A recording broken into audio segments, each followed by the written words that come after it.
പ്രേമത്തോടാണോ കൃഷ്ണ ഞാൻ പാടും ഗീതത്തോടാണോ? രാധതൻ പ്രേമത്തോടാണോ കൃഷ്ണ ഞാൻ പാടും ഗീതത്തോടാണോ?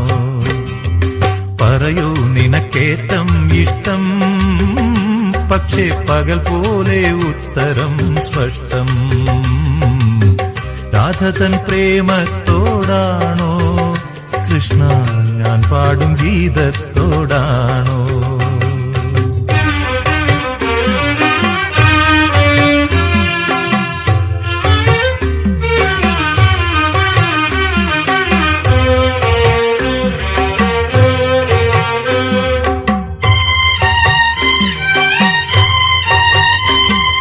ശംഖുമില്ല കുഴലുമില്ല നെഞ്ചിന്റെ ഉള്ളിൽ